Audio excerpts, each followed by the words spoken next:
Hello, everyone, and welcome to the VoxWork podcast. I'm your host, Asmogan, and these are my co-hosts. My name is Nathan X2000. Thank you for having me on again, you beautiful gentlemen. And I'm Nico40K. Oh, it's a pleasure with the two best gentlemen. And today we're going to be covering 2, maybe 3 topics. Depends on how long we go for.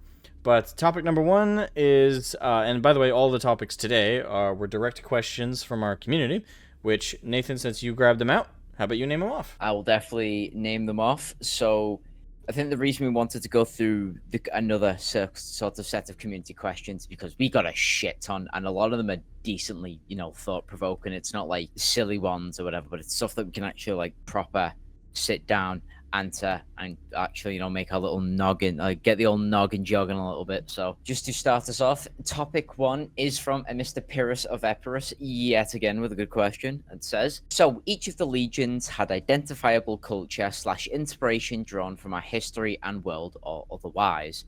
So if suddenly the 2 missing Primarchs and or legions were revealed, he clarifies that he's not saying that's a good idea, but if it did happen, what 2 sort of cultural, historical, or pop culture sources would you see as the inspirations for these 2 new Space Marine subfactions? The same way for the Space Wolves, we've got Vikings, the Night Lords, we've got vampires, we've got White Scars, Mongols. Guilliman is Guilliman Rome or Greek? I feel like there's a lot of overlap with them. Roman? That I think Seems Greek is Roman. Yeah, I think it's Roman. I think Greek is more Proto-Rabo, Okay. Makes sense. technically Right. speaking. So, who would want to start off this question? Because it's a very, very, very good question. Because it kind of like minds Very can go interesting wild one. here. Absolutely. I guess I'll go first if you guys don't mind. Yeah, I sure. do not mind at all. Go ahead. Okay, so this is also based on kind of like the accepted like placement of the 2 Lost Legions. It's more or less accept unofficially yet officially that one fell to Chaos and one was Loyalist, but maybe either went Renegade or was wiped out. One of the 2. And obviously GW kind of left that vagary in there. That way, if someone wanted to make a custom chapter, they could base it off of the one that went heretical if they want to make a warband. Or if they want to make a new Loyalist, they can base it off the one that went Renegade and or wiped out. So, with that in mind, kind of influencing a little bit my decision, I'd say the one I would like to have gone that was Loyalist but kind of fell apart, I'd probably go with Japanese. Yeah, because I know a lot of people are going to immediately say, well, Dragon Tycoon, oh, that's Mongolian. But I mean, like, specifically, like, more of a Japanese kind of thing. But not like Tao type Japanese bullshit. I mean, like... Oh, you mean like Sengoku Jidai? Yeah. Like Bushido, the code of Bushido, the Kabuto helmets and everything. Yeah. Yeah. I'd go Japanese with that. I kind of imagine, though, that someone would make the argument, like a joke argument. Someone goes, it's like, we already have Japanese at home. Our Japanese at home is the Tao. Thank you. That's Gundam fapping bullshit. It's weeb shit. No, this is old school weeb shit. This is samurai, and I think that'd be really cool aesthetic to try and like merge the Space Marine aesthetic with like a Japanese Endo period. I think is the period I'm thinking for, but I could be thinking wrong. I don't know. Yeah. Edo. Yeah. Well, I mean, it covers like that sort of aesthetic covers several times within Japanese history. But the Warring States, the Sengoku Jidai period, it's the one everyone knows. It's the likes of samurai warriors and shit like that. Yeah. So, yeah, merging that aesthetic with Space Marine armor and also maybe like a code of conduct and behavior similar to that. There was a huge aspect of headhunting amongst samurai and the shogunate period of, like, warring. It's also how, like, you got a fast track to, like, promotions and stuff is if you cut the head off the enemy commander and stuff like that. So having, like, little bits and stuff from that being added to, like, a Space Marine Legion, I think it'd be really, really cool. So that'd be my more loyalist-leaning one. For a more traitorous-leaning one, this is where I get a little iffy. But I'd have to say... I'm trying to remember the name of the ancient version of their culture, but, like, Hawaiian.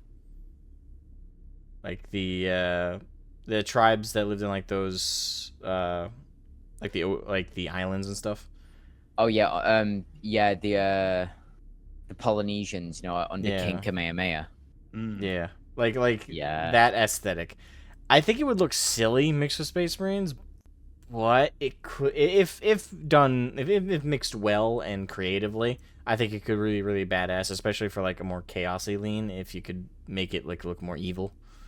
Yeah.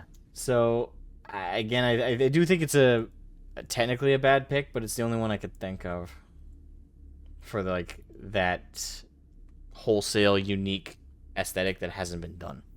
Mm. I mean, I mean, to be fair with the Polynesian one, you could easily sort of fit the tactics as like being really good at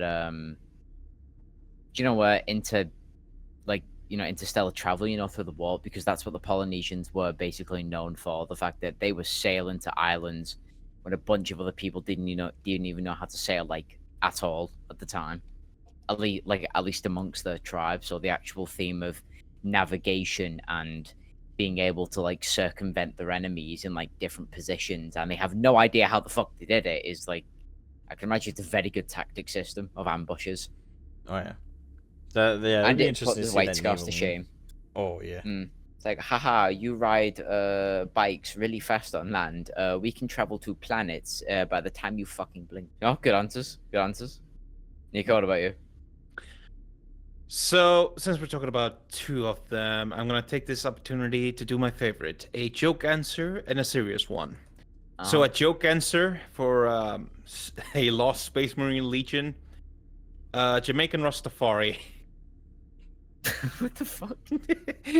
I just kind of love the idea of some, the Space Marines are falling from the sky. They're coming in, like the Imperial Guard is holding their own. It's like, oh, the Space Marines, they have arrived. And then suddenly someone comes out and is like, hey, man, what is going on in this war? Shall we go have a fight?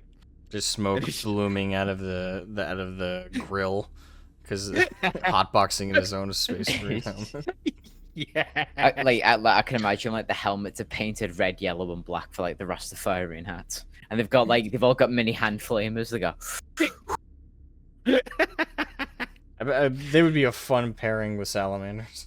Yeah. Yes. All right. So for a serious answer, and I think see, this could be either loyalist or chaos, depending.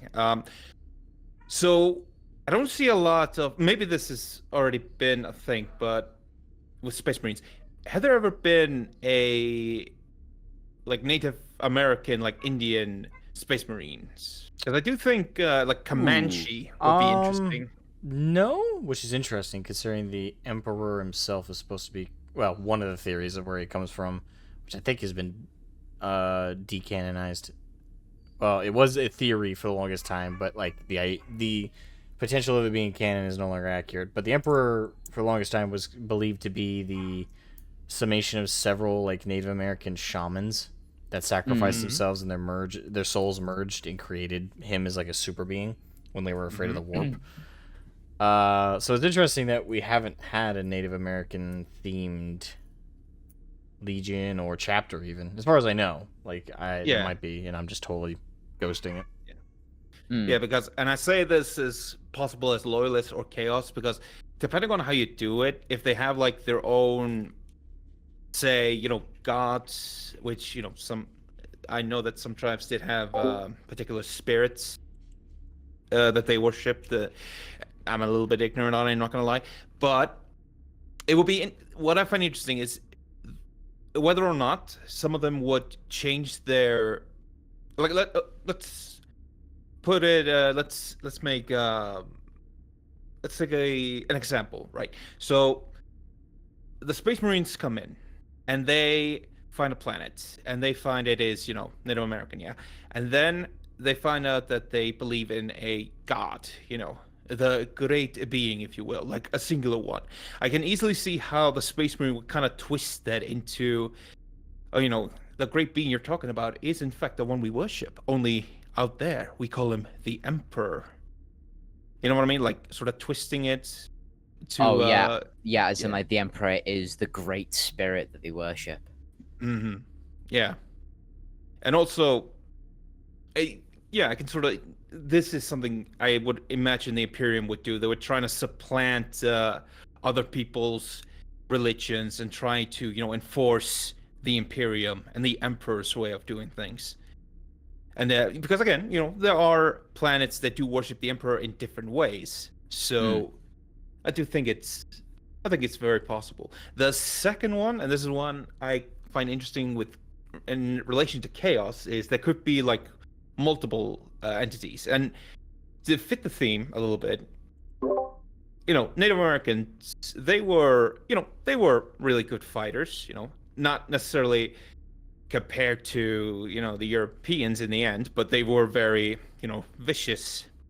Yeah, they were So, brutal. Yeah, they scared the shit out a lot of the early onset colonizing forces of the Americas. Yeah.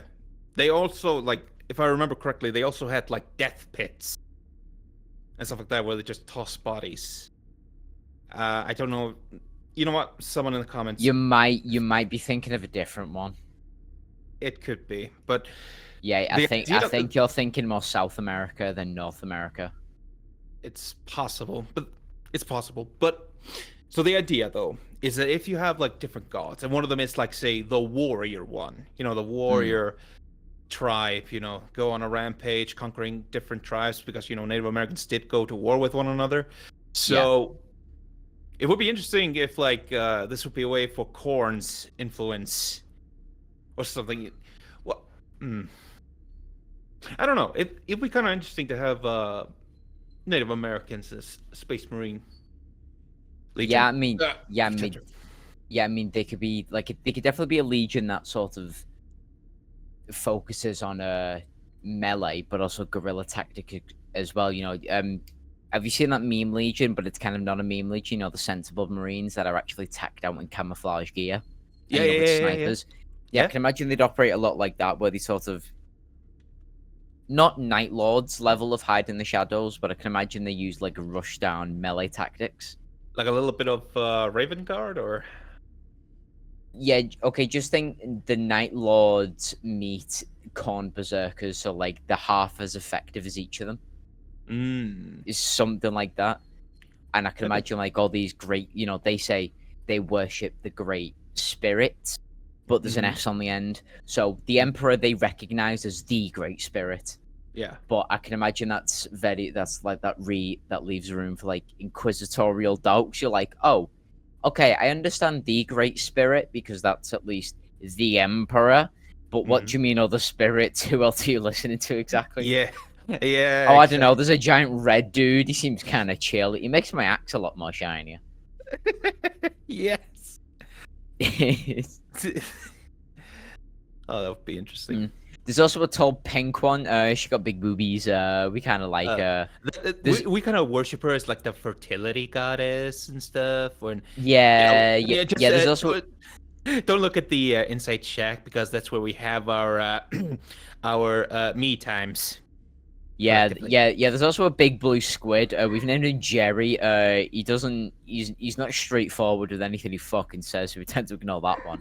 But no. Big red dude. We listen to him all the time. Oh yeah. And the reindeer man. The fat reindeer man. He is like the fat reindeer man. The fat reindeer man is like the spirit. The spirit. No.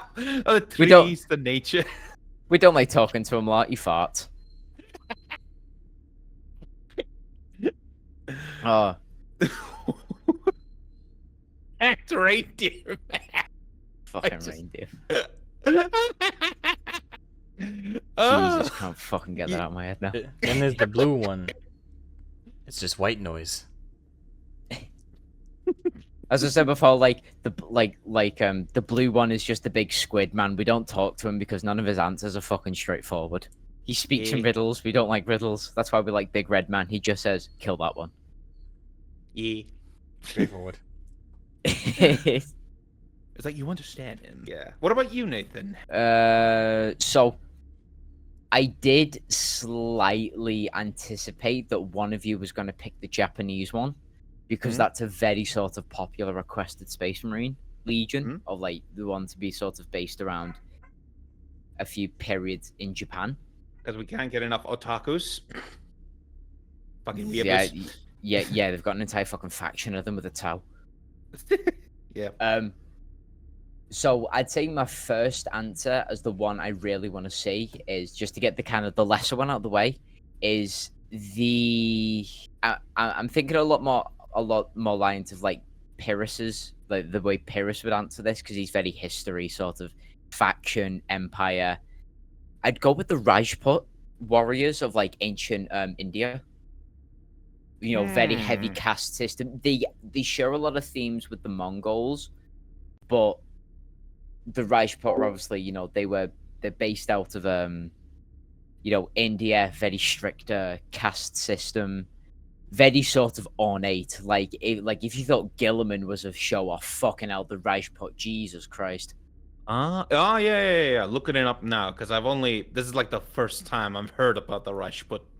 Yeah, the Rajput like empire, or the warriors, like this was before the Rajput of the British, like when they'd kind of fused together, but this was like old ass India. Mm-hmm. You know, they even had like fucking war elephants, a few of them, which, you know, clearly took a picture out of a page out of fucking Carthage's book with Hannibal when he walked those elephants past the bastard Roman mountains, and they were like, "Oh, what's that?" You know, like I said, the Rajput, very ornate, very sort of spiritual, very no nonsense, very no nonsense. Oh man, I'm pretty sure the Rajput had the humor level of a German, and the seriousness of them, but a lot more bling, and a lot more like heavier warriors as well, which is what I feel like the Legion would sort of focus on. Like, instead of maybe they've got like squads of regular Marines on the field, but they tend to field a lot more Terminators, a lot more Dreadnoughts, a lot more Centurions, you know, a lot more Knights. You know, they're an army based on heavy armor. If you get me. Yeah, I'm looking at some of the armor right now. That looks badass. Also, maybe not the first picture, because I'm pretty sure that dude works at the local fucking corner shop near me. No, he's at the IT department. Hello, sir. What is wrong with your computer, please? Hey, don't you dare diss the Rajput. Those are the Indians. The Rajput are a certain subsect of Indians. Don't you diss my Indian people. Nah, I'm not dissing. I love you. But one thing I do think is interesting, you did mention that they used, you know, war elephants, yeah? Yeah. Wouldn't it be interesting to have like a Space Marine Legion, like weaponized like a mutated sort of elephant that just grows in their natural home world? I mean, like an elephant from Lord of the Rings. Yeah, a little bit. Yeah, it would be interesting, but it wouldn't be practical. I mean, if we're talking we're talking about Space Marines here. The Space Wolves carry around and bring the giant fucking wolves everywhere they go. Yeah, but wolves are fast.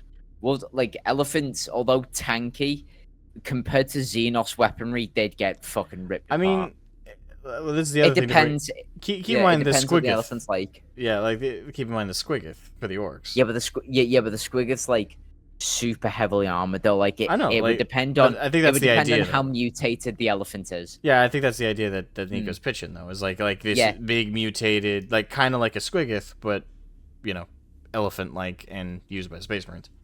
Yeah. If it's that level, I would definitely love to see that. Like all the other Space Marines are kind of like wondering what the fuck is that, and the Space Wolves are like, by the way, they're bringing animals into warfare. I'm so proud. For the audience who like maybe you're like you're less orc centric with like your knowledge of 40k. A Squiggoth is not like the little ones. A Squiggoth, as much as the name sounds a little juniory, this, if you prefer, you could pronounce it Squiggoth. Yeah, that's how I say it. Yeah, like because that gives it like the grandioseness, right? That makes you think size, but technically you can't. It's not incorrect to say Squiggoth. It's the big fuck off like Giga Chad squig. War beast. Yeah, it's a big war beast that the orcs use. And on the tabletop right now, it's one of their better, bigger units. If you've played Dawn of War, you've seen one. Yeah. You've totally fucking seen one. So, I'm not approaching it from the same angle you did, Asmo, because I didn't really think of the whole, one legion's, good, the other legion's like renegade. Yeah, that's fine. So, I but just I did think, yeah, go ahead. sorry, yeah, I kind of just thought of like legions in general. So, like I said, the first part would be the Reichsport, the people of the Reichsport in India. So heavily armored, very ornate, very no nonsense. And maybe a little bit of what's it called? Fucking the word bearers in them, like very spiritual, very sort of devout. Slightly, we can get slightly heretical with how they view all the Space Marines because they're very holier than thou. Zealotus, yeah. That'd be the word that would sum everything I just set up. Yes, zealotous, zealotous bastards, but dapper looking. Got the wrap thing on their heads. Yeah. Just maybe not. Yeah, Nico. Maybe that wasn't the best image to bring up. It makes him look very comical. He looks like he has Princess Leia's buns, but on his face. Yeah. On the doesn't. Hang on, let me. You bring up a. Also, that very like pristine, but like very Indian centric. Yeah, I feel like them and the White Scars would have like a mustache off. Oh yeah, they would. So Nico, of all the fucking images you could have picked, you picked that one. Like you chose that one out, saying haha. Yeah, I thought it was also, haha. But the Reichsport also made use of very sort of fancy ass fucking weapons, like not only sabers, but they also had this little doozy. Which Nico, if you've played Assassin's Creed, you've definitely seen one of these. Oh yeah, like the big fucking semi dagger handled things. So that was them, huh? So yes, well, I mean, they utilized it. It's mainly like an India centric, but I can imagine a power version of one of them. Like that is close quarters. Yes. So yeah, so the other one I would pick it, which I actually referenced before with you, Nico. So while you were thinking of North America with the Native Americans, when you mentioned the death pits, yeah, that's more South America. My second pick would be the Aztecs. Fair Because choice. I've seen a bunch of people convert the Aztecs into a Space Marine Legion. Holy shit, the artwork that they've done. First thing that came to mind was the whole like sacrifice thing. So I kind of picture in my head with the Space Marine version of that is out of like 10 initiates, part of the procedure is they have like one out of the lot that's considered the weakest, and the others have to like remove his heart or something. Yeah. Kalima. Like I can imagine them being a sort of mix between the Blood Angels as well as the Raven Guard. The fact that they are very stealthy, but the moment you see them, too late. You are fucked. Because guaranteed they've gotten close enough to sniff you. Like, do you know those big sort of war clubs that they have? I forget the name. Where like they basically put shards of obsidian on either end, and it was able to slice. Imagine a power version of that. That'd be awesome. And also, maybe they could have counterparts to the Space Wolves in the fact that they've probably got war cheetahs. War cheetahs, large war crocodiles. They'd get along really well with the salamanders, and they may be ornate, but they're also very colourful. I think they'd get along great with them until the whole sacrificing people thing came up. Would they go well with the Katachan, or? Well, I mean, maybe they wouldn't sacrifice people. Maybe they'd sacrifice heretics specifically. Like maybe as in like they sacrifice him to the empress, and like your will has been done. Take this sinner and watch how we cut him open in honor of you, the person who has showed us the way. I feel like the ritual process of that, if they were like working with another legion / chapter, the other chapter would just be sitting there with popcorn like, I'm not used to this. Yeah. It's a good show. I'm not used to this. Yeah, I'm not used to this, but I'm strangely erect right now.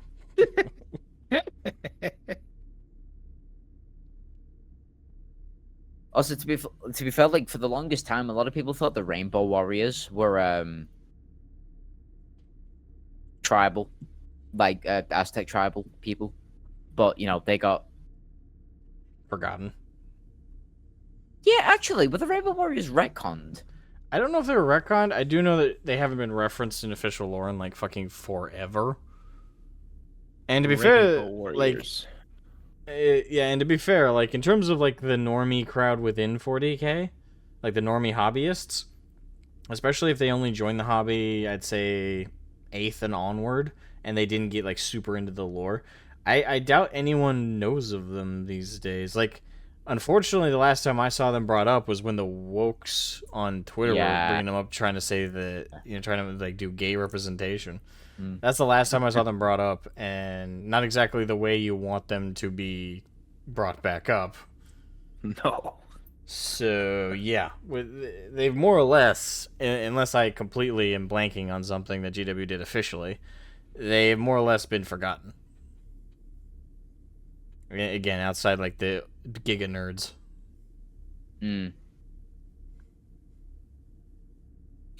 I brought it up. So, as I'm classed as a Giga nerd.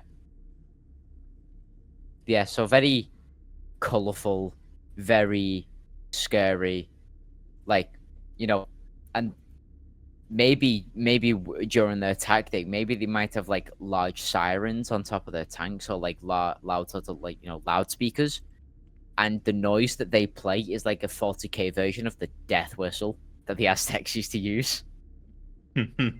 So maybe to Xenos, who wouldn't care about the noise because they sort of associate with that, you know, human side of things, but to a heretic, holy fuck, it's the last thing you want to hear. Actually, that like, kind of... it's like, oh look, the Inquisition's over there. Yeah, well, you've got the Aztec Marines behind us. I'd rather take my chances with the Inquisition. Now I kind of want to see like a concert where each of like the major chapters show up and like they all do different music. Community question from Asmogan himself: what's each faction's, also what's each chapter's favorite genre of music? The Black Templars, it would be church hymns. Yeah, with like Christian rock or like Christian metal. Is that what it's called? Yeah, I think they'd be a pretty decent amount of Powerwolf. I was just about to say like fucking Sanctified with Dynamite. Just come in and Hellbricht is on top of a rhino with a guitar, with an electric guitar. Of course, it's kind of heretical what we're saying, because that's technically we're describing the Noise Marines right now.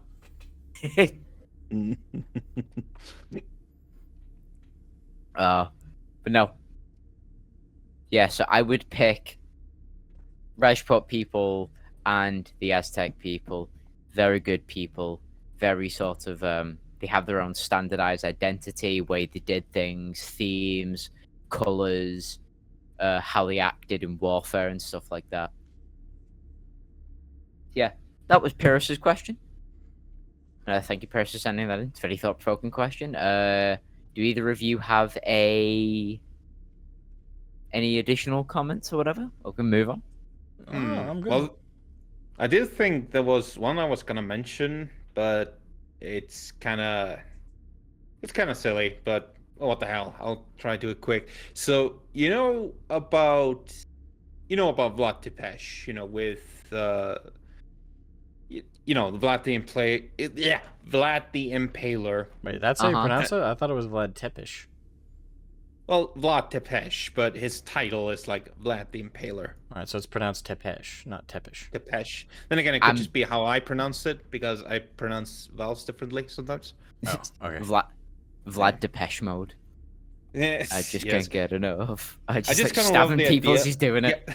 Yeah, I just kind of love the idea of like Valachian inspired like Space Marines, and one of the favorite fear tactic is they impale every heretic, every demon they can find, every chaos space marine, and this is the thing that actually even happened in history. You know, you had literal fields of these stakes just up in the air, just bleeding down, and it was described. Yeah, it was like a forest, and could you imagine like I think that would be interesting. I can imagine heretics, like not demons though, because demons don't they for lack of a better phrase dematerialize once they're dead. Yeah. So I can't imagine a stake full of demons, because then that's just a field full of stakes with nothing on them. Well, heretics, and maybe would you say it's fair to say the possessed, or is that possessed? Yeah, because they then sort of regress back into their natural human form. True. Well, either way, that was just the only thing I was going to say. I think Valachian Space Marines would be interesting. That's not a silly suggestion, actually. That's actually a very cool suggestion. Very sort. Although, to be fair, they would be, like, if you want to use that for the renegade thing, I can understand, because, blood, and the Inquisition knows what happens if you revel in a little bit too much of that. Corn only occurs where the blood flows, and they are unnecessarily stabbing people on pikes, flowing the blood. May not go down well at the next Christmas party. It might bring down the mood, let's say. Yeah. It would be a competition of who could terrorize the other more if it was them versus the Night Lords. Yeah. Like, we impaled half of your forces. Oh, well, we skinned half of yours alive. Yes, but ours is still alive. You can still be alive after skinning. Ours, just dead. Plus, also the whole dragon motif of the House of Vlad and everything. Oh yeah, that's very cool. Very base. So, by the way, Asper, what was the silly one you were gonna bring up before? I brought it up. The Polynesian one, really? Yeah. I'd say that's silly. I mean, it kind of is, because for me, it's really hard to see that aesthetic in Space Marine armor. I mean, do you have a lot of sort of imagery about what the Polynesian Empire used to look like? No, but you might want to look them up, because you could definitely fit that into an armor. And to be fair, I'm looking at a lot of images that were what I was thinking of, and the whole problem is they don't have armor. No, you could fit the aesthetic onto armor. And yeah, like the markings and the etchings and stuff, and the crazy headpieces. Yes, fucking it. And if it's any consolation, the headpieces are so ornate, it could probably piss off Gilliman with jealousy. A good day for Asmo, I would say. A good day for everyone. Yeah. Well, maybe not that fucking headpiece, because that one's just... I could see the heretics wearing that, maybe. But a bit more spiky. Yeah, spiky, not fucking someone's glued a bunch of digestive biscuits to someone's head. Fucking Space Marine walks next to him ooh, chocolate digestive, don't mind if I do. Yeah, no. So no more thoughts from both of you? We can call that question a done? Yeah. Yes, sir. Done diddly done. Right. So, second question comes from a Mr. Khan, Chaplain Khan, who says, Lord Pink and I were talking about a YouTuber who mostly made Monster Hunter World content years ago and grew a huge following out of nowhere. But for a while now, that channel got less and less views, to the point where they fell back on stuff like clickbaiting and reacting to the old content, while also gating some of the content and, well, basically, and their own Discord behind a Patreon. So I was wondering what your thoughts are on a situation like that, what it would in your eyes, would it be something resolvable or recoverable? Now, the channel he mentioned in particular was a channel called Rage Gaming Videos. Mhm. And so I siphoned a bit of through their content in preparation for the episode. So, gentlemen, the floor's open. Does anybody want to start? I guess I'll jump in and say this. So it's one thing to kind of fall back on reaction content, and I kind of, as someone who did that for a long time, because for those who don't know, way back when, like 7+ years ago, my main channel at the time, which is now my gaming channel, was a reaction channel. Like I mainly reacted to like Nostalgia Critic and a couple of other things while I was still like a junior or sophomore in high school. And the thing is, I didn't even start my channel out like that. I started as gaming, but I did like one or two because I was lazy one day and just wanted to make a quick video. And then those blew up, and I ended up falling into a trapping of, making a bunch of reaction videos. I got out of it, and of course, I do the occasional thing where I react to something happening, but nowhere near the frequency of way back when, and nowhere near the type of reactions. But anyway, coming from that side of things, and also as someone who enjoys reaction content as a viewer, I will defend reaction content a little bit and say that as long as like the person is actually commentating on the material, you're getting opinions, getting a little bit of a review, it can actually be not. It's still lazy content, especially if you do it like the traditional picture-in-picture style, where they're just kind of watching the whole thing and it's kind of barely edited. Like that stuff is pretty lazy. But as long as they give like a thorough thoughts, they pause the video and they talk about it, and they actually give detail, I would defend them a little bit in that regard. However, that's people reacting to other content, not their own stuff. It's a special kind of lazy and a special kind of, I guess, what the fuck, to react to your own content. That's what DSP does. And people make fun of him for that, because the guy like acts like his old content is like this retro gold or some crap. Like, it feels very egotistical and creepily self-obsessive. Like that's how it comes off to me. Like, to be fair, I haven't like watched their videos of them watching their old stuff. Maybe there's something like that they're looking at specifically. Maybe it's like cringeworthy stuff where they're like highlighting like their silliest moments.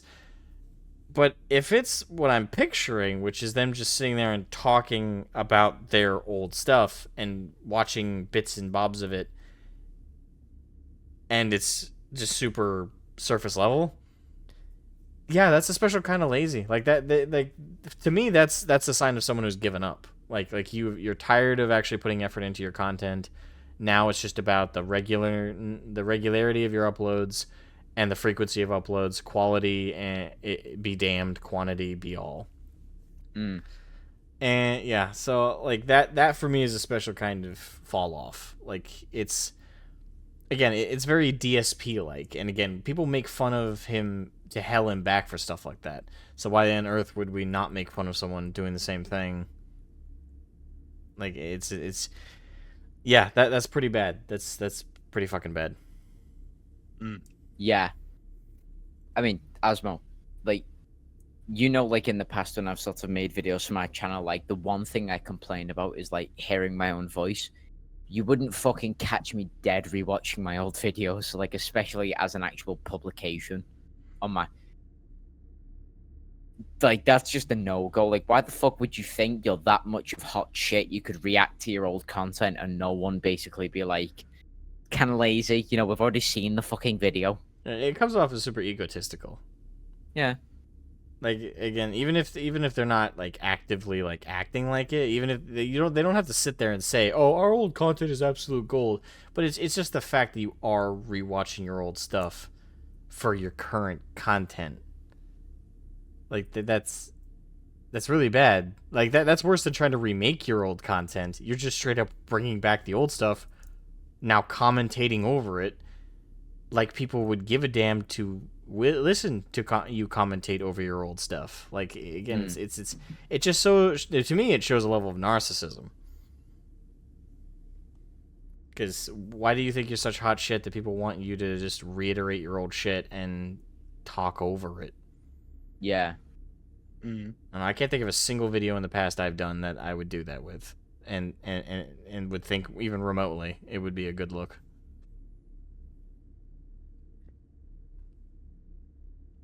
To me, it just kind of seems like a complete act of desperation. Like this, like either they don't have any ideas, or they're tired of the way they do their content. So I feel like if you're at that stage and you're getting lesser views, let's say, and you really depend on those views, could you not say, I don't know, maybe trying, yeah, well, be creative, but in something like, it's, you can try like other venues. You can try, there are ways to get the creative flow going again. And reacting to the content, again, it just leaves a bad taste in the fans you already have, and to the ones who have only heard of you now, seeing you reacting to the content, it's like, oh, he's just an egotist. Yeah. It also comes off as like you're washed up. Yep. Which at that point, I kind of feel like bro fell off. Yeah. That's the phrase that comes to mind. Bro fell off. Yeah, I feel like if you've hit that level, you could either just retire the channel, or maybe try a new one, or just, I don't know, maybe it's just, maybe YouTubing is just not your thing anymore. I definitely know that is with some creators. Yeah, I mean, to these people, I'd say like, again, as lazy as it is and as lowbrow as it is, it's literally better to be reacting to other people's stuff. Like, reacting to your own stuff, though your mindset might be, oh, well, we're avoiding copyright issues if we do that. It's, again, your viewership is going to dwindle. Not a single even people who are like uber fans of yours, and I don't know their content from the past. Karn said they used to be Monster Hunter World channel. But like even uber fans get sick of that kind of thing, because it just ekes into the mind. Maybe if you do it once, people will be like, oh, okay, they're just looking at their old stuff, but then they move on. But to the point where, people are like Karn, for example, is coming to us and saying this is happening multiple times. And apparently, according to Karn, that they're sneaking these reactions to their old stuff in a playlist of like pro and noob verses and stuff. Like they're mixing it into other videos with the same title that are them actually doing something new, and they're sneaking this into that same playlist with like multiple times. And it's strange. Like you're not even being honest in your title and in your thumbnail that what you're doing is watching your old shit and talking over it. Because in the video he sent us, like, it doesn't say like reacting to old content anywhere. It doesn't say revisiting old content anywhere. It just has the same like copy and paste title of the rest of the series, and then like one unique part of the title that's per the video. And you actually have to watch it to find out that it's just them watching their old shit. So they're tricking their own audience into trying to watch it and pretending it's new content, which in and of itself is kind of an act of desperation. And also, like, to note, the channel we're talking about, for those who don't know it, and to be fair, if you're watching us, you probably don't know them. But they have 1.3 million subscribers. And I looked through their most recent content. Though they're not like dead by any means, comparatively to their subscriber count, they might as well be.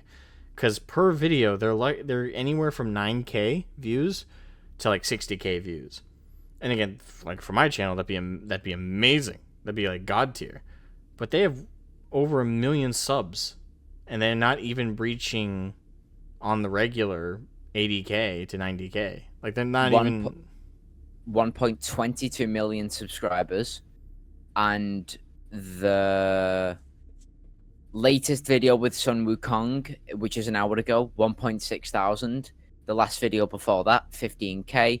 The last video before that, 30K. The last video before that, 33K. The last one before that, 62. The last one before that, 57. The last one before that, 14. The last one before that, 30K. Yeah, those are again. If you were a channel my size, those would be damn good numbers. For a channel their size, you're not even getting a tenth of your audience to watch, because that'd be over 100K. Like, not even a tenth of your audience is watching your videos. That's really bad. I mean, to be fair, well, I mean, sorry, no, not to be fair, even though that does become a catchphrase. I think, I think a lot of people are getting fed up with the content as well. Because when Con broached us with this question, he initially said about how they were reacting to their own stuff, but they would also do reactions as well on the side with it, because they react to a lot of Asmongold videos when he talks about Monster Hunter. So at least they did kind of react to another person a little bit and not their own fucking content, which is weird. Yeah, it's just, but it's egotistical. If you look at have you seen the upload schedule?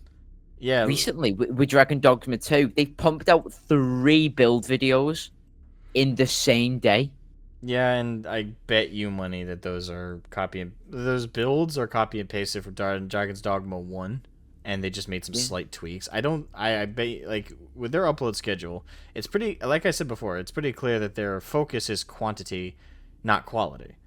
Like their focus is, okay, we need a daily upload minimum, or 2 to 3 uploads minimum. I mean, within the last 24-hour period, they've already got 3 videos.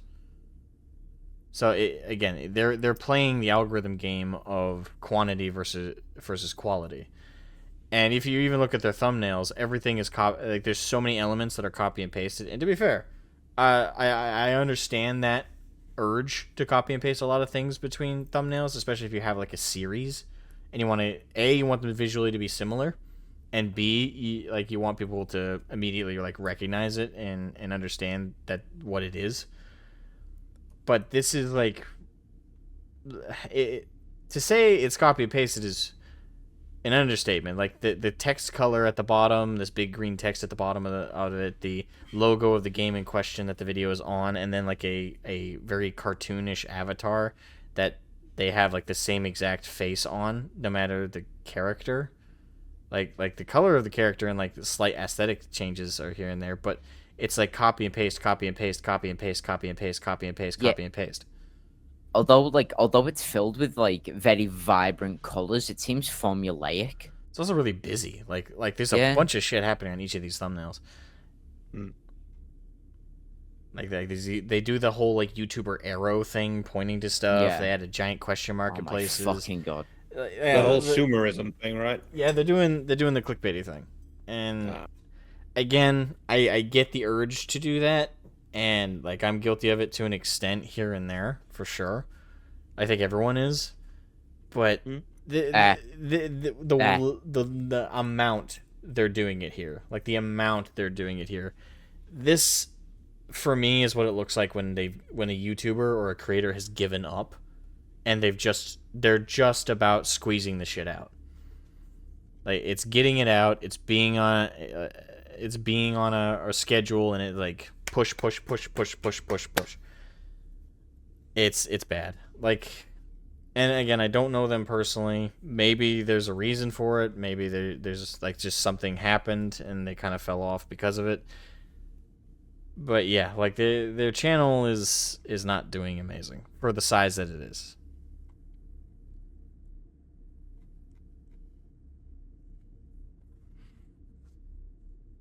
I mean, Con also asks, like, is it recoverable, in your opinion? Oh, yeah, absolutely. I mean, the thing is, any channel, I would argue, unless you're at the level that all your content is a joke to people to come and watch, like DSP, Wings of Redemption, or Boogie2988 as prime examples. Yeah, you mean lolcows? Yeah, unless you hit full lolcow status, which, to be fair, these people haven't, very clearly. They're falling off in a more traditional sense of like their content's getting repetitive and copy and paste, and they're approaching it like a corporation would, like it's about churning it out on an assembly line. There's no unique flavor or approach to each individual project. It's just toss it out, get eyes on it, get money from views, rinse, repeat.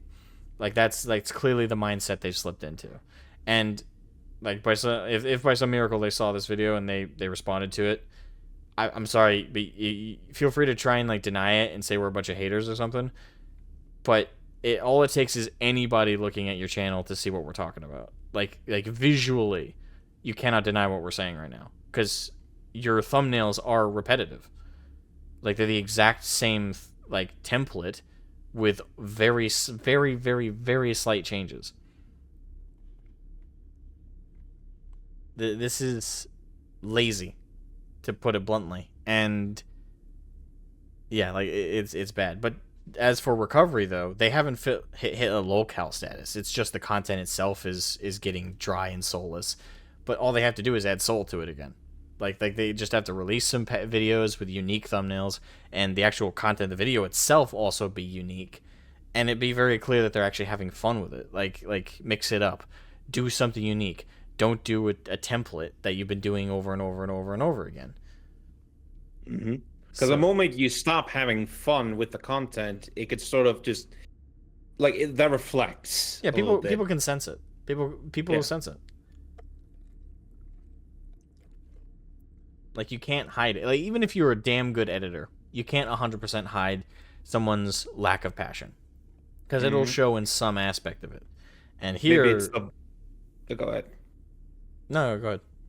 No, I was just gonna say, it could either be the voice, it could be the constant use of stock images, it could be, like I see this with a lot of, say, analysis videos where you have the dry, commentation, like the whole dialogue was written by an AI, and you have the stock images, it just switches to the other, and I'm just like, I feel like I'm listening to a machine right now.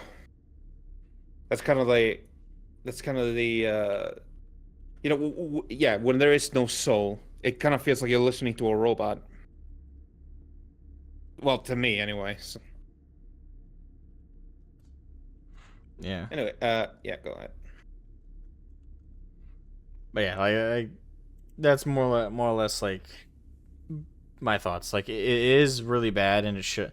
Again, they're kind of falling into the DSP thing with reacting to their old content. Like that's just. Outside of that, it's just a normal fall off. I'd say it's just like they feel like they have to do this shit on an assembly line. They feel like they have to do it in quantity versus quality. The only part that makes it especially like bad, I'd say, is a case of like how or egregious maybe, is the fact that like again they're reacting to their old content and they're sneaking it into like other series and playlists that they're doing. Like that's. To be charitable, that shows like laziness and like a lack of passion. And to be blunt, it's egotistical and narcissistic. Like, why would anyone want to tune in to a creator reacting to their own shit? Like that level is reserved for like truly exponential work. Like we're talking commentary of Peter Jackson over the Lord of the Rings trilogy.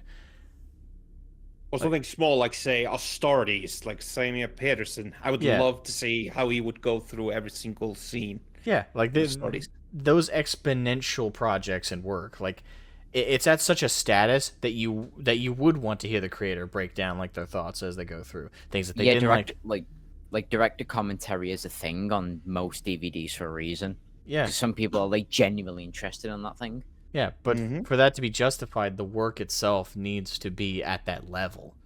Yeah. You're a YouTuber releasing copy and paste template videos, reacting to videos you made years ago that probably are even lazier or had even rougher edges. So unless you're shitting on yourself to the nth degree for the comedy value, it's just narcissistic and egotistical to think that your audience would want to sit there and rewatch old shit, but you talk over it. I'm sorry, like that the mindset of that, it's just not. It's not a good look. It's not a good look. Yeah. I would say also that the mindset needs to change now if you want to be in recovery. Yeah, like if you want to regain views, regain subs, if you want to build back up, you need to drop the formula. like people feel the formula, they see the formula with the thumbnails. You need to mix it up. Like as it stands right now, people would click on your channel, check the video section, and immediately a lot of people, like me anyway, would unsubscribe or not subscribe to begin with if they saw this level of copy and paste. I don't know. What are you guys' thoughts? As for the channel itself, I was scrolling through, and I don't think they were starting to rewatch their content as a form of like, you know, sort of like stroking their own ego, as if like their shit is that top notch that they'd happily rewatch it again. But I think they're doing it from a format of, you know, like taking especially everything they've done recently and how well it's doing compared to the subscriber count that they do have. I think they're just doing it to try and repopulate their own old videos into the algorithm to then get the same amount of views. But they can justify doing it is because they're reacting to their old stuff, if you get me. Like, they're trying to put a new spin on maybe a video that got 300k views. But they want to put it back in there, and just so people can't say, oh, well, you've literally just reposted the same video. They're like, no, we're reacting to it, but it's pretty much the same old video, but unedited. But they just break it up in between. Yeah, that's a little bit better than stroking their own ego as they rewatch. Like, it's better than DSP, but it's still bad. Yeah, like if I were to carry on, I would say that you are right in the sense that there is a certain level of narcissism to think they can get away with that. Like, that's no bueno by any fucking metric.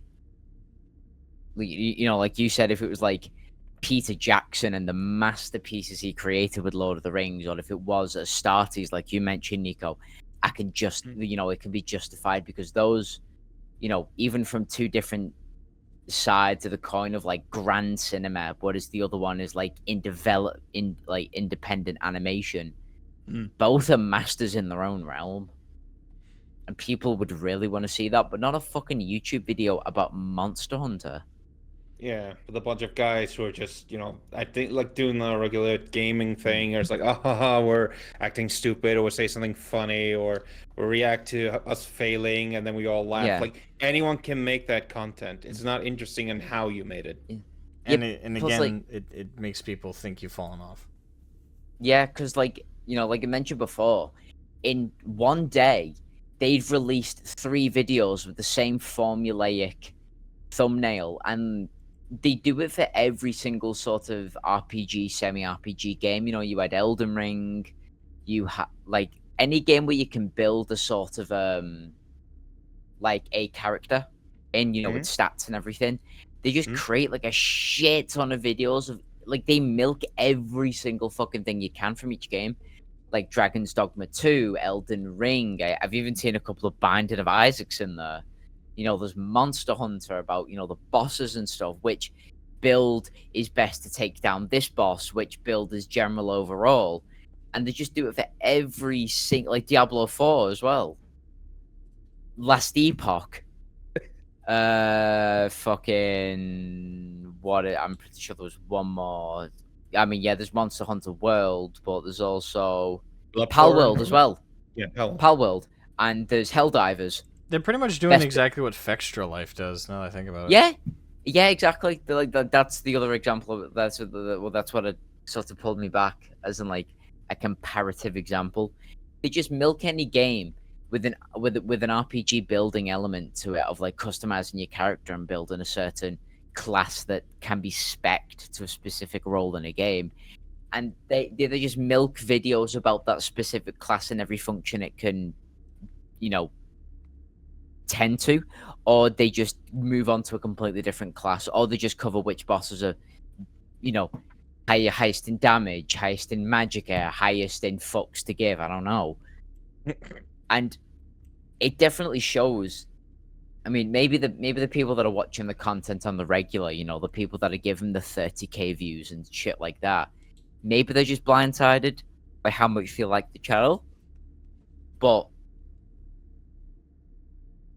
it seems very, very formulaic. The fact that they can push out 3 videos in a day, like, does not alarm someone that, like, a video a day, maybe a video a day, but not 3, unless it's a special. Like, maybe you've had to do an upload in 3 sets, that's fine, but not like every single fuck it. Like, don't get me wrong, I respect the grind of the work you'd have to put in to push out 3 of those bastards every day, like the toll it would take on you mentally and how draining that would be. But the point where it becomes draining is the point where you stop, because like you said before, people can tell that you're not having fun anymore, and it's forced and it's fake and it's a machine. Like the fucking remember that episode of SpongeBob with, like, you know, they bring in new management and everything, and they're not making Krabby Patties by hand, but it's synthetic patties, and they go in the back and it's just grey fucking sludge. That's very much it's not made with love and care anymore. Yeah, and that's a perfect thing to bring up because that's what's happening here. Like, it's not new management; it's the same management. Like, these guys, presumably anyway, as far as I know, again, not knowing the history of this channel, but presuming that it's the same people running it now are the ones who started it, and started it way back when with Monster Hunter or whatever they started with. Karn said Monster Hunter.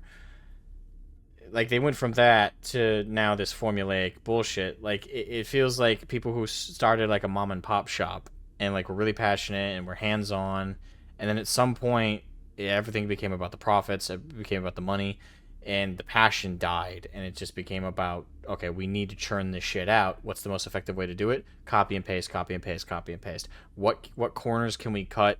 Oh, quality? Okay, well, as long as we get 3 videos out a day, who cares? Like, that's how this comes off. Yeah, I mean, even in that episode of SpongeBob, like, the entire sort of, the Krusty Krab was taken over by management. They're fucking doing it to themselves. They have installed their own machine to pump these bitches out. And to be fair, the fact that they've got a Discord behind a Patreon when they're a channel in the, like, with 1.2 million subscribers, fuck off. Paygating a Discord paygating. That's sad. That is fucking sad. Oh, truly. Like that's another level of narcissism. Like, imagine thinking your Discord is so good that you've got to charge people to fucking pay for it. Shit like fucking, like, maybe some videos are pay-gated behind Patreon, but at least pay-gate them to the point where you can see it early, not exclusive access. Because maybe some people that have been around with you forever don't have money to give. But now you've effectively cut them out of, like, the best content you could possibly make. So whether it's recoverable, I think it is recoverable from what you said before, but I don't think they deserve to recover. I think their soul has been sold. Like, they gave in to the short term. Like, oh yeah, maybe we can boost our numbers a little bit more with, like, copy and pasted content for every single brand new RPG character creator game that comes out. Like, maybe we could do that, but in the long term, old fans are just gonna leave because it's the same shit every single day. Yeah, I mean, like, I'm not gonna comment on whether they deserve a comeback or not. Again, I'd have to watch the content in more. It depends on, like, how they're conducting themselves, big picture wise right now. If it's very much formulaic, but in the videos they're very, like, straightforward, and they're not really, like, stroking their own egos. They're not obsessively pushing the Patreon. They might have one. It might be pay gating a lot of stuff. That sucks. But if they're not, like, constantly harping on it, and if they're not doing the gimme thing in all their videos, I might be more inclined to give them another shot. Because again, it might just kind of contribute to the whole idea that they might have just, like, lost the passion. But if there is still passion there, but it's all about pushing the money aspect and, like, gimme, then yeah, I'd agree that they don't really deserve a second chance. Because at that point, like, you've shown that what your colors are now. I mean, so I can see at the end of their videos, they do the thing of, they thank everyone who donates to the Patreon, which is fine. Yeah, that's fine. Yeah, But but it's but again, it's the no, they're not. No, they pushing don't thing. push it. They don't push it. As far as I know, in the recent uploads, they don't push it. So Yeah, so as long as they're not like overly pushing it and getting like overly obsessive on that aspect, I think that it just comes down to they gotta take a moment, step back, maybe stop the obsessive daily upload grind, and think, okay, what will, like, go back to your old stuff instead of reacting to it for a video. Maybe actually sit down with your staff and your fellow creators within this channel, sit down, actually look at it, and take notes. Like, get a piece of paper, get a pen, and write down, okay, what was it here that really like was a spark for us? Like, what were we doing in these old videos where we were having the most fun, where we were having like the most excitement? What in the editing did showcase like our most passion? You know, actually take notes on that and do that again. Now, obviously, it may not be as easy as a switch, but like actually think about it at the very least. Try, because right now I don't think they're trying. no, the videos don't give me the impression that they're trying. As to whether or not they're recoverable, I don't know. I think they are, but I don't think they deserve to be. Like, they've crossed that threshold of their public appearance. I mean, of would you coming say this across is as by any means necessary? Would you say this is what the old quote, "You get what you deserve"? Yeah, basically. You sell out if you sell out short term after once being a passionate sort of channel that was very community focused. Like, the moment you then sell out for the views and shit, or like you grind to the point where your content doesn't become that of quality, but it becomes factory made. Yeah, you kind of do get what you fucking deserve. You know, fucking Asmo doesn't push out like lore videos every single fucking day. So whenever he does upload a lore video, I'm always like sat down, plate full of tendies, glass full of chalky milk, sat like fucking pure attention on that video because I know he's put a lot of love and effort into that bitch. I'm lucky if I get one out every 6 months. I know. That's why I always watch it, because it's like, holy shit. Like, you work on your videos, like, those lore ones, mwah, those are gorgeous. Gorgeous. Oh, yeah. Got me to love Sigismund and the Black Templars, man. Yeah. And that was the passion, the true passion was just there. You can feel it. So even if, like, it might be a long one, 41, it's like, you know what? I don't care. It's 40 minutes. It's like, I'm just going to watch, put on some popcorn, and have a good time. I guess that would kind of infuriate me, because I see people like you know, you Asmo putting in work and in for your videos, and these people just pushing shit out on a conveyor belt and getting like 10 times the amount of views when they don't deserve it, when someone like you does. They're taking away the audience that should be going to good creators like Asmo. Or you guys. But, Thank you, buddy. Nico and you have not pushed out a video in ages, so Yeah, but Tacti Talks are really entertaining. I mean, like, honestly, I'm monotone, don't. Don't let him trick you. Like, if you look up Tacti Talk on YouTube, or his channels might not be as much in the algorithms, so you might have to specify Nathan X2000 Tacti Talk, but those are very, very entertaining, and I think they're very well edited as well. So there's plenty of like passion in those as well. I think you discount yourself too much. Yeah, actually, I find it interesting because I didn't, for example, like your XCOM video, like I actually have rewatched it a couple of times just because this is an interesting topic.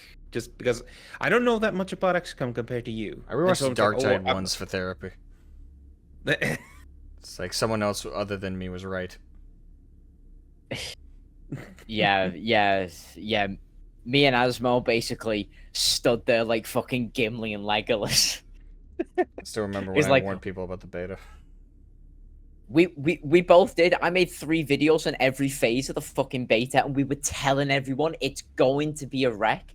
And they were like, no, you're just a hater. You've clearly not seen the full product. Like, you're hating it off the off-start. And then it came out, and it was like, this game's dog shit and broken. Me and you were just sat back on lawn chairs going, told ya. Fucking, did you listen? No. I mean, I was already skeptical, but having it confirmed by you two guys, and I was like, you know what? I'm glad I didn't waste money on this. Yeah. Like, my English teacher would be proud of, like, me still following the same system of making a point, raise the evidence, and basically talk about what I think about the point using said, cited evidence. I did that every single fucking thing. Did people listen to me in Asmo? No, they didn't. I mean, sorry, people did, but the people that were so, like, the people that they were thinking the game was going to do well with that Die Hard. Like, I'm pretty sure they were in denial. Like that was mass psychosis. Hardcore. Yeah. Completely. It's better now, but it's still got problems. Yeah. Like, but on launch, it was that was bad. Jesus.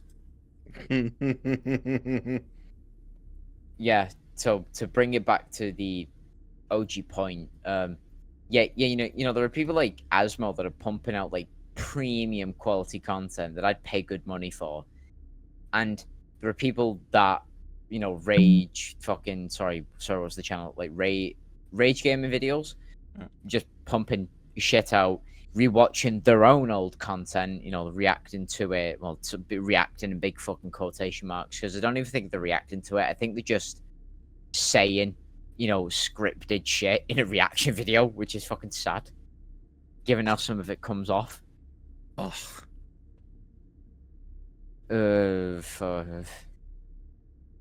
So, recoverable, yes, but I don't think they deserve recovery. Like, you've gone down a path so much now to the point where no, you don't deserve it. And I think what their tactics in order to gain viewership, again, is just disingenuous at best. Yeah. And to be a little rude, I bet you those guide videos or those build videos, they're pumping those out really fast. So I'm going to put money down that if you were to test those builds that they're putting up, they're not very good. Like, I bet, like, there's just no way, especially for like Dragon's Dogma. Didn't that come out like a week ago? Yeah. I wouldn't say a week, but then I'd be splitting hairs. It came out very recently. Yeah, like, point is, it's been out less than a month. And they've already got, let me count, 1, 2, 3, 4, 5, 6, 7, 8, 22nd of March 2024 it came out. Yeah, and they're already making like a dozen plus videos on it, and a few of them are builds. How did they, like, I get that there's 3 people running the channel, but presumably someone is editing and recording everything within the channel. There's only 3 people running things unless they hired an editor, and even if they did, that is a extremely short amount of time to do a full beginning to end of game test for your different builds and guides. Like, that's making me do a eyebrow raise. Like, I just don't believe, even with 3 people, you were able, for an RPG that's supposed to be as expansive as Dragon's Dogma 2 is, like, best case scenario, the game is infinitely more shallow than I think it is, and in that case, Dragon's Dogma 2 probably isn't worth playing. If these people are able to make a new character, test a new build, finish the game from start to finish, and make the guide video on how to do that, and then churn it out onto YouTube, and then rinse, repeat, and do it again so quickly afterwards. Like, either the game is really shallow, or you guys are not actually taking your time to do all the testing and the in-game work. Yeah. To make sure you're not saying bullshit. For something like, say, Elden Ring, which I do enjoy, like, if someone puts a build video maybe like a month after the game came out, which I did see a lot of, I could believe it, totally. Yeah, like a month is enough time to test a build, I'd say. Mm-hmm. Maybe 2, but if you're really, like, grindy. Freaking within days. No. I'm sorry. Yeah, like, so soon after, nah. Like, unless you got some kind of, like, an extra early, like, release of the game, like the devs sent you, and if so, you have to be transparent about that. But unless that's the case, if we're going by the official release, it's only a few weeks old. Yeah, that's I'm sorry. I immediately have suspect of any, like, that's why I don't watch Extra Life videos, because they make guides like within days of a game coming out. I just don't think you can trust that. It's just too quick.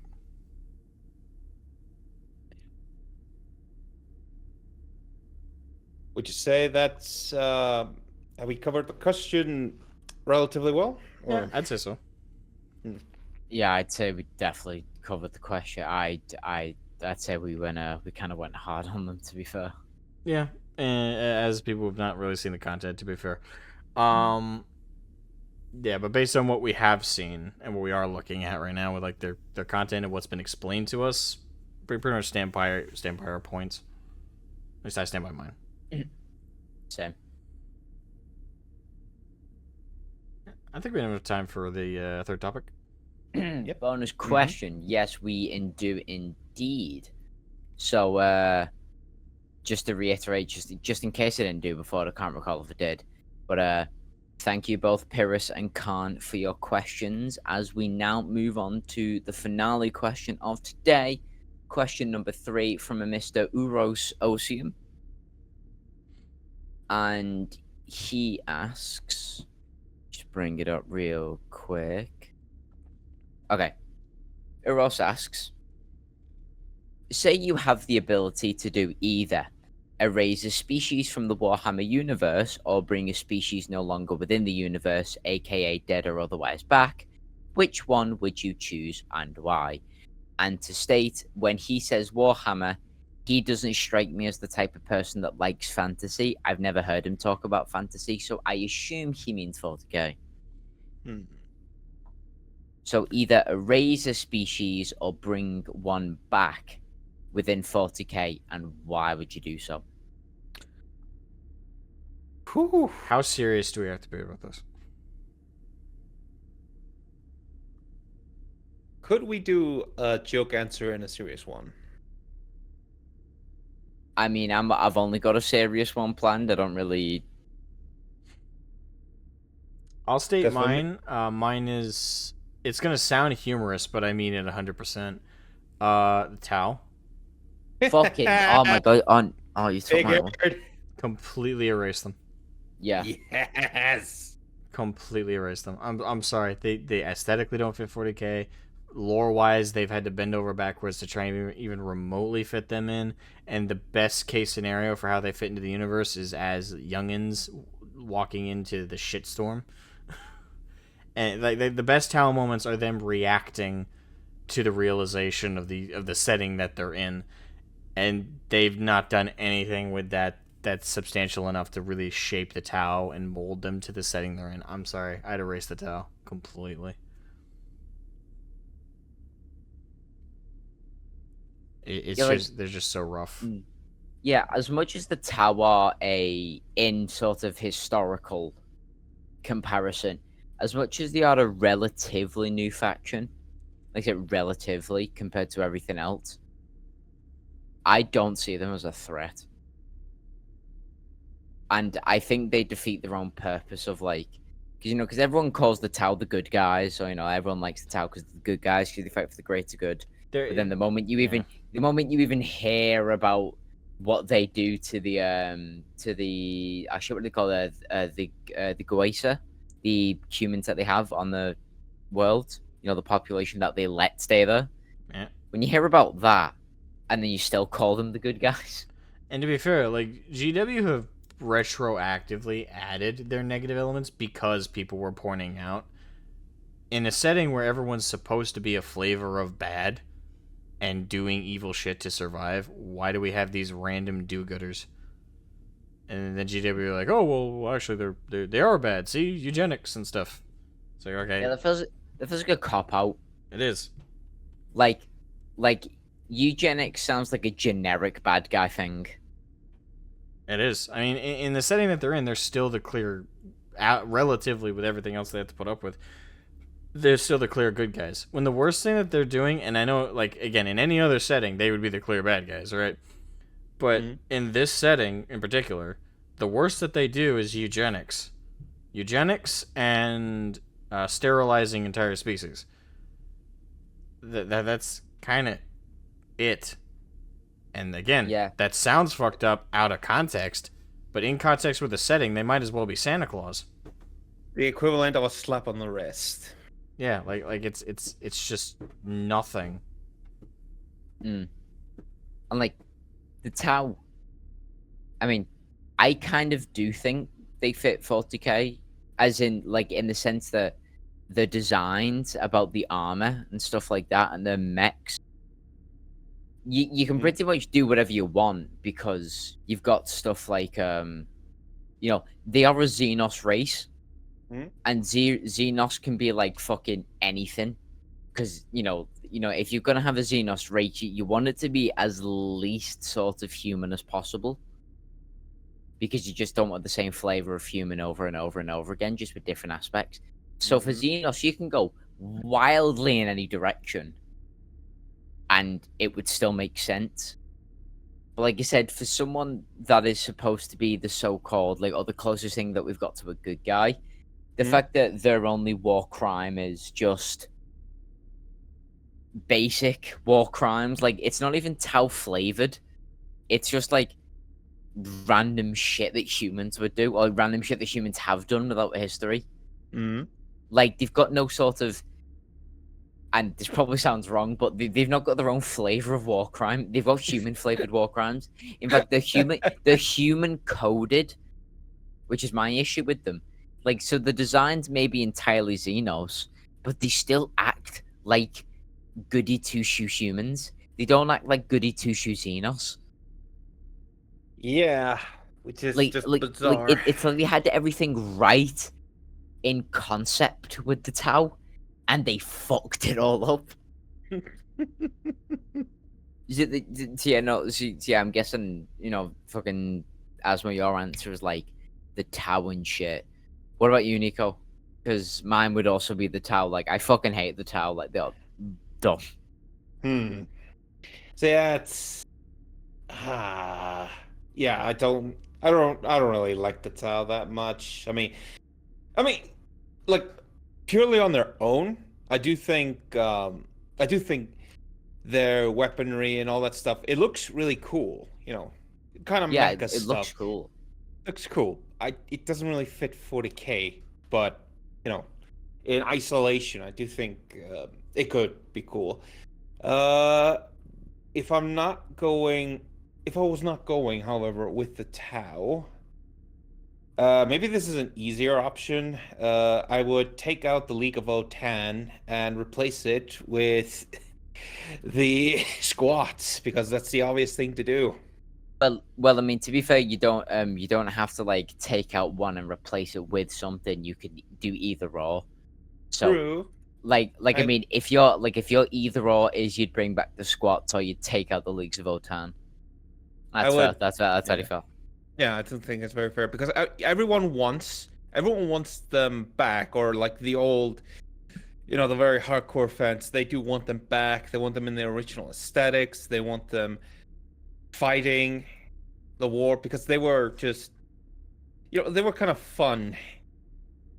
But with the League of Votan, it's just, again, my mind just immediately goes to, this is Deep Rock Galactic.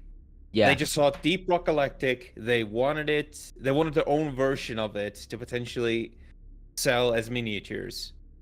And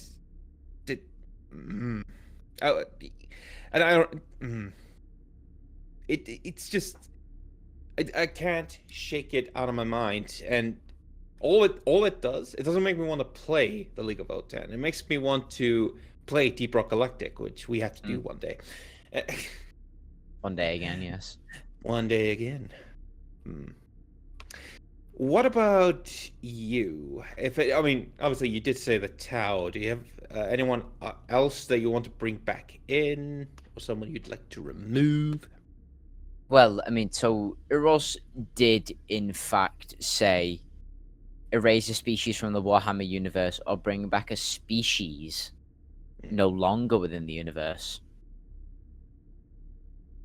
Ooh, that's very odd, because I can't think of a lot of species that were like initially wiped out, apart from the few species that were obviously killed when it was the unification wars, when the Emperor was going around getting everyone back into the fold. Mhm. You know, there was countless tales where they had to kill a bunch of Xenos races on like specific planets as they were killing, as they were claiming the world piece by piece. Well, apart from the squad, I can't think of any other like major sort of big faction that was ever retconned or killed off. Unless Wait, unless my mind's drawing a blank. hang on. Wasn't you mentioned them previously? The The Rat Ghoul. rock, yeah, the rock ghoul. No, Couldn't- the Rat Ghoul weren't killed off, but that was No. a question relating to the fact that basically what would you like to see as a new faction? And I would say because the Rat Ghoul are a small enough but notable, well, not notable, but they're a small faction, but they're not dead. They could only become a faction because they're still alive within the universe. Mhm. Shit like that. So that was the previous thing to do with the Rat Ghoul, but no, this has got to be a species that's dead, like it's wiped, and it's a species, as he said. So apart from the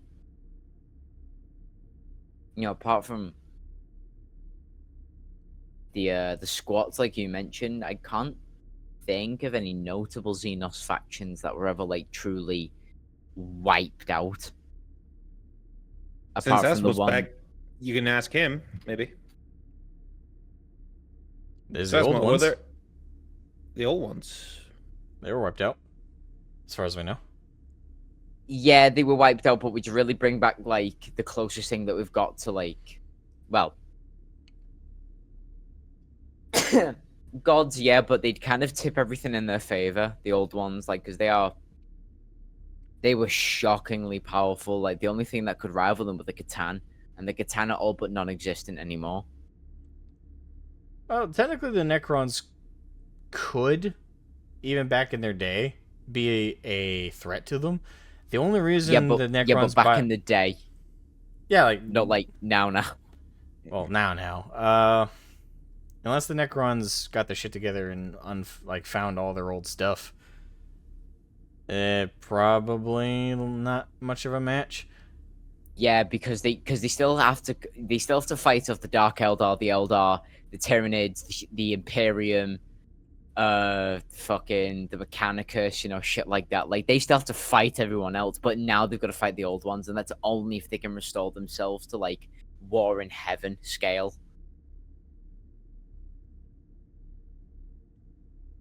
Yeah, That's why I kind of didn't. Yeah, it's why I kind of didn't pick the old ones. Well, then you also have the that would just be a fat L for the Necrons. Yeah, then you also have the technicality ones, like bringing back the Krork, for example.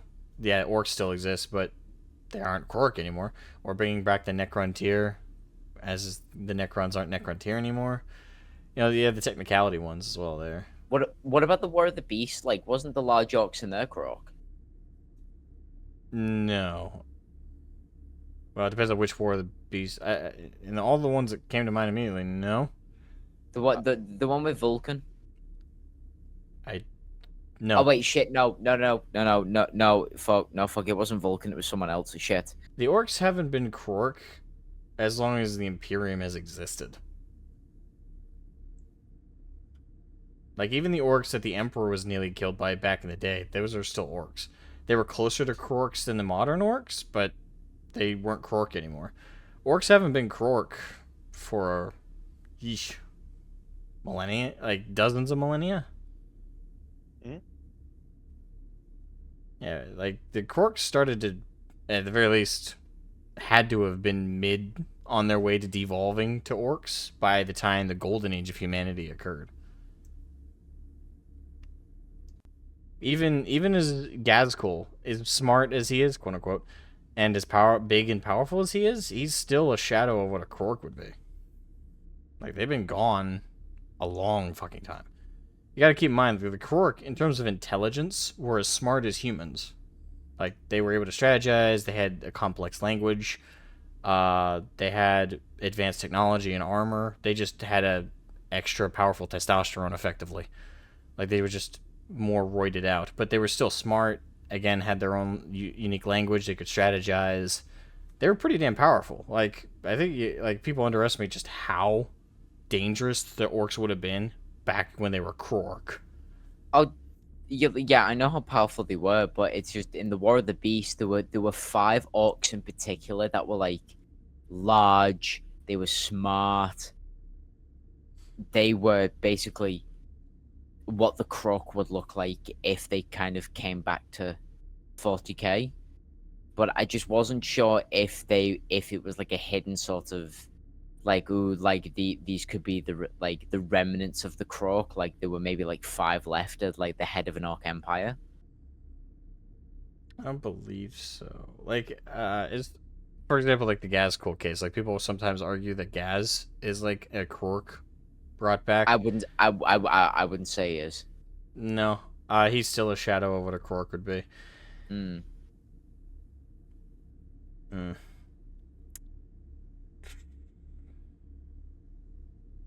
Unless I'm misremembering, I don't believe those were Krork. I think like the point of like the novels and the way they were flavored is like these guys are like half of what Krork would be. So Yeah. what if Krork were still around? Like, dear God, if this is what half of what one could be, that's frightening as fuck. Yeah. Well, I mean, like, also, if you were to bring him back, like, how would you bring them back exactly? Because would they ally with the orcs? Would the orc just fight them because, a good fight's always a good fight? Well, the orcs would absolutely fight them. Yeah. Absolutely. I don't know as if there'd be a way to bring them back. Again, like as far as I understand the question though, it's like if you could snap your fingers and they'd be back. It's less like complicated like the how. So like if you could bring them back and you did, Yeah. what would it? I think that's like how the question's oriented. But if we want to talk about like the how, I mean, I'm not sure. You'd have to figure out how to reverse the de-evolution of the orcs. Like, I think the question was like it has the benefit of the good reason to bring them back. Like, let's say if you were to snap your fingers and bring anything back, when you do bring them back, you also generate a good reason to bring them back. So you don't actually have to think about it. It's just what would you want to see back or erased from the universe. So, fuck. So, to pick my question, I would mainly erase the Tau. Like, although they look cool Xenos wise, like they're a different flavor within like a vastly sort of big universe. I think they're too human coded to have actually been pulled off as like proper Xenos, and they just kind of seem lame. yeah. Like they don't seem like a threat in a universe again that's supposed to be grimdark. I don't see them as one of the galaxy-ending factions at all, because they are new, but they're supposed to advance faster than any other race has ever done. Like, okay, so why the fuck are they only still within one corner of the damn galaxy?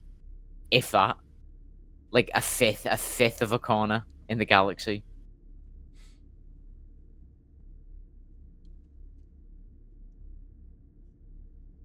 Plot. Money. So, go on, Nico, what about you? Money. The greater good. I don't know. So, Nico, so you said before, like, the squats, right? Yep. Like, you'd bring them back, like, that's the answer. Like, so you're not choosing erasure, you're choosing bringing them back. Mm-hmm. Would you erase the Votan to do it? Yes, I would. Yeah. Good. Yeah. He did say that if he had to sort of, like, exchange it instead, he would definitely just bring back the based squats. Basically, out the the Full Metal Votan. Alchemist logic. The Full Metal Alchemist logic. It's like something of equal value must be returned, but Yes. it's just like I feel like I'm getting greater value here. It definitely wouldn't be equivalent exchange. No. It's like, hey, here's my broken down radio. Can I get a brand new Blu-ray player?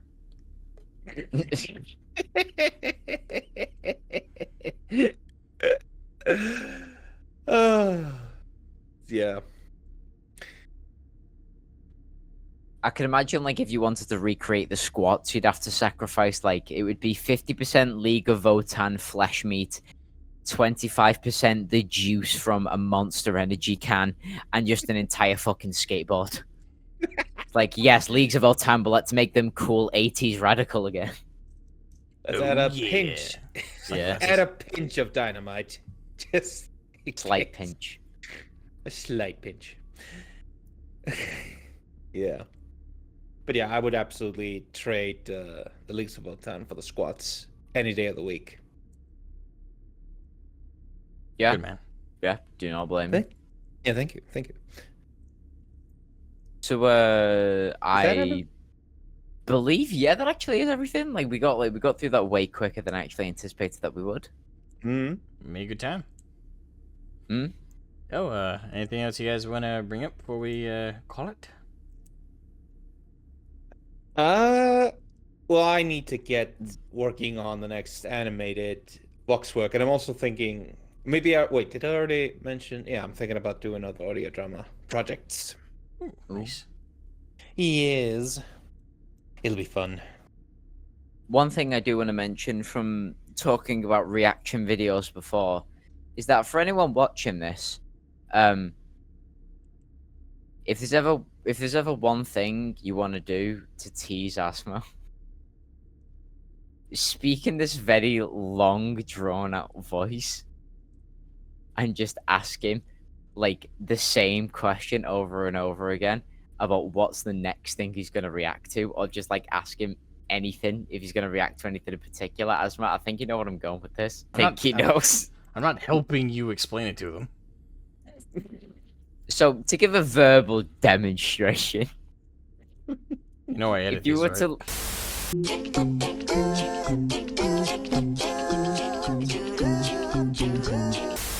I'm sure if you went back to reacting to your old sort of movie, TV show content, a certain person out there who likes to growl at people when they shouted out with a love the news.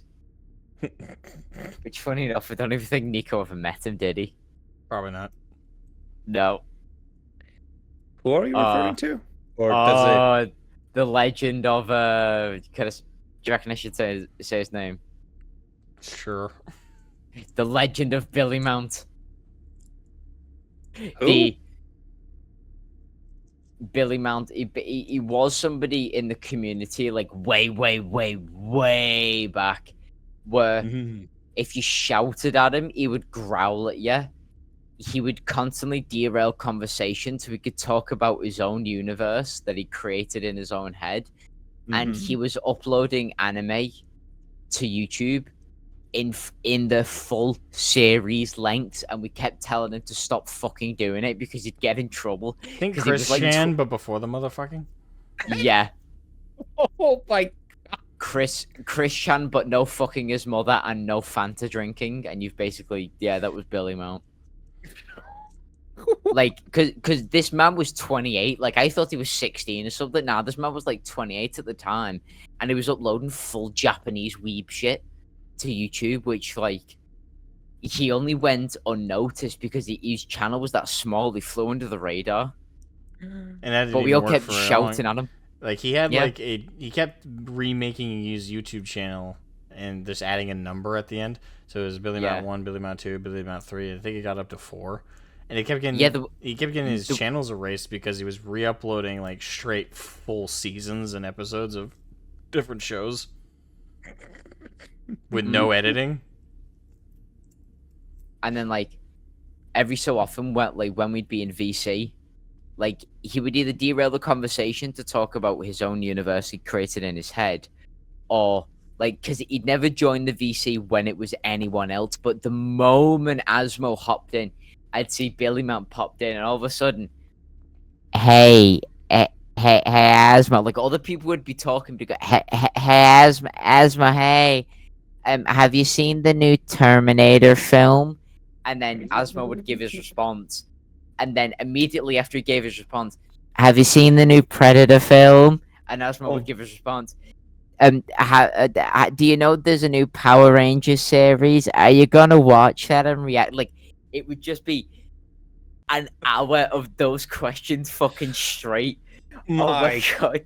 It was pure spurg. It was funny as fuck. Because although I couldn't hear Asmos I could kind of hear, like, the voice, like everyone else trying to talk to Asmo, or like everyone else trying to vibe in their own way, I could feel his teeth grating from behind the camera.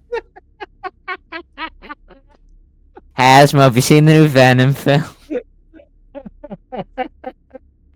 You gotta watch it, Asmo. I've seen the new Kamen Rider. So this is what it's like having PTSD.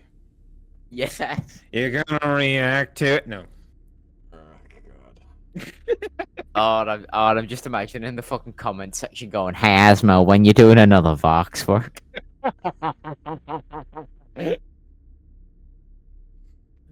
Oh. So that's all I want to say on the end of our episode. So unless you've got something you want to bring up, No, I'm good. All right, well, I guess that brings us to the end. If you guys enjoyed the episode, maybe leave a like, subscribe, all that fun stuff. I had a brain fart just now. What the fuck?